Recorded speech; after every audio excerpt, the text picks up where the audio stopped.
Hey guys, Arvind my YouTube channel মশারি দিয়েছিলাম। এই যে শোল মাছের ছানাগুলো পেয়েছি, অনেক পেয়েছি, আগে ছেড়ে দিয়েছি, তাই আপনাদের সামনে তুলে ধরবো বলে ভিডিও করছি। ভিডিওটা ভালো লাগলে অবশ্যই বলবেন। এই যে হাতে করে ধরে দেখাচ্ছি, আরও দেখাচ্ছি। এই তো ফালতু মেরে তো লাভ নেই, বাচ্চাগুলোকে এই জন্য চুপড়ির মধ্যে রেখে পুকুরে ছেড়ে দেবো। সব করা রাখছি, এদের মোট 15টা আছে, পুকুরে ছেড়ে দেবো। সব ধরা কমপ্লিট, এবার পুকুরে ছাড়বো।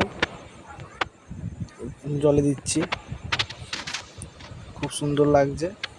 কটা তো চলেই যাবে, এর একবার দেখিয়ে দিলাম, এবার অনেকগুলো চলে যাবে। মাছের বাচ্চাগুলো তো মেরে তো লাভ নেই, এনে ছেড়ে দিচ্ছি পুকুরে। একবার দেখে নাও ভালো করে, অলরেডি অনেকগুলো চলে গেছে, এনে পুরি ছেড়ে দেবো এবার। চ্যানেলটা ভালো লাগলে লাইক, কমেন্ট, শেয়ার, সাবস্ক্রাইব করে দেবেন। ভিডিওটা ভালো লাগলে কমেন্টে জানাবেন। রাধে রাধে।